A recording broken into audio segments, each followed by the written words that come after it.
မင်္ဂလာပါရှင်အားလုံးပဲနေကောင်းကျန်းမာကြပါစေကျမဖျားထားတဲ့အချိန်ကြောင့်မလို့နှာခေါင်းတန်နည်းနည်းပေါက်နေလို့ရှိရင်မိတ်ဆွေတို့အားလုံးကခွတ်လွတ်နားလည်ရင်းနဲ့နားထောင်ပေးပါလို့မေတ္တာရက်ခံချင်ပါတယ်ဒီနေ့ပြောပြချင်တဲ့အကြောင်းအရာလေးကငိုခြင်းကစိတ်ကျန်းမာရေးအတွက်အရေးကြီးတဲ့အချက်လားဆိုတဲ့အကြောင်းအရာလေးပါနာတော်တာဆင်သော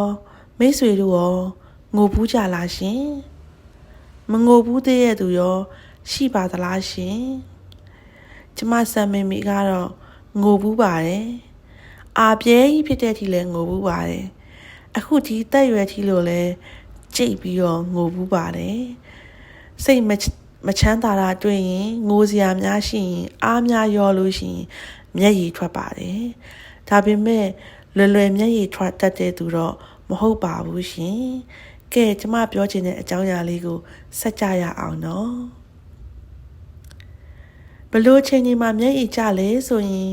ကျမတို့ကိုယ်တိုင်စိတ်ဖိစီးမှုတွေဖြစ်တဲ့အခါမှာအလိုမကျတဲ့အခါမှာဒေါသထွက်တဲ့အခါမှာတခါတရံဝမ်းသာမှုဖြစ်တဲ့အခါမှာတော့မျက်ရည်ကျနိုင်ပါတယ်ဒီတော့ကျမတို့ကလေးလေးတွေကိုလည်းမျက်ရည်ကျတဲ့အချိန်တွေမှာတားမြစ်တင်လားမတားမြစ်တင်ဘူးလားဆိုတဲ့ဟာစဉ်းစားဖို့လိုပါတယ်နော်ကျမတို့ငယ်ငယ်ကအမြဲကြားပူးကြတဲ့စကားလုံးလေးတစ်ခုရှိရရှင်ယောက်ျားလေးဆိုတာမငိုရဘူးလေတတိရှိရမှာပေါ့မင်းကြရရနေစမ်းပါကွာမငိုနဲ့တိတ်ဆိုတဲ့စကားလုံးကတကယ်မှတိတ်ကိုအရေးကြီးပါတယ်ရှင်ငိုလိုက်တဲ့အတွက်ကြောင့်မလို့မျက်ရည်ထွက်ခြင်းကစိတ်ဖိစီးမှုဟော်မုန်းတွေကိုလျော့ကျစေတယ်စိတ်ထဲကဝမ်းနည်းတဲ့ပင်ပန်းတာတွေကိုထုတ်ဖော်ပြခွင့်ရှိတယ်မိမိငိုလိုက်တဲ့အတွက်ကြောင့်မလို့မိမိရဲ့ဘေးပတ်ဝန်းကျင်ကလည်းမိမိရဲ့စိတ်ခံစားချက်ကိုနားလည်ပြီးတော့ပုံမူပြီးတော့မိမိရဲ့ခံစားချက်ကိုပြသခွင့်ရှိရဆိုတဲ့သဘောလေးပါမငိုရဘူးဆိုတဲ့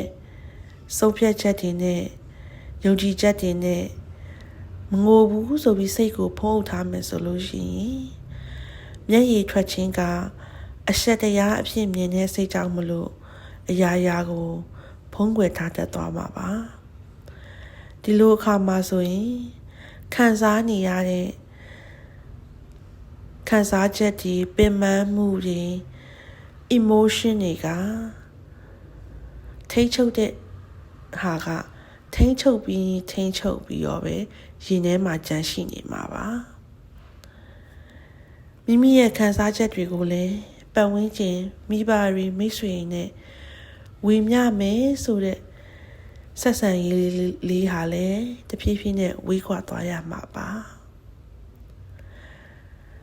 ဒါကြောင့်ကြမ်းတာမခွဲခြားပဲနဲ့အသက်ငယ်စဉ်ကလေးတွေကိုလည်းငိုခွင့်ပေးလိုက်တာကောင်းသောအချက်လို့ကျမမြင်ရောက်မိပါတယ်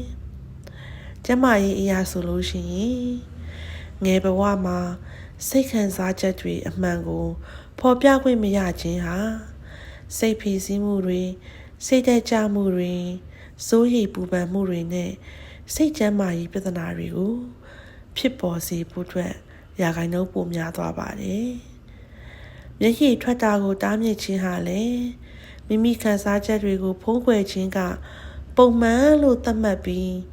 ခံစားချက်တွေကိုဖုံးကွယ်ရင်နဲ့စိတ်ဒဏ်ရာတွေကိုဖုံးကွယ်ရင်နဲ့မှပုံမူကြီးမားလာတတ်တာကိုလည်းဖြစ်စေပါတယ်ဒါကြောင့်မလို့မိမိရဲ့စိတ်ခံစားချက်တွေကိုဖုံးကွယ်တတ်တဲ့ကလေးနဲ့ငယ်ဘဝကလွတ်လွတ်လပ်လပ်ကိုယ့်ရဲ့စိတ်အတိုင်းဖော်ပြခဲ့တဲ့ကလေးတွေဟာဆိုလို့ရှိရင်အသက်အရွယ်ကြီးလာလို့လုပ်ငန်းခွင်တွေဝင်လို့ရှိရင်ကွာခြားတော့တဲ့အရာလေးတွေကိုဒီနေရာကနေတစ်စိတ်တစ်စောင်းပြောပြပေးနော်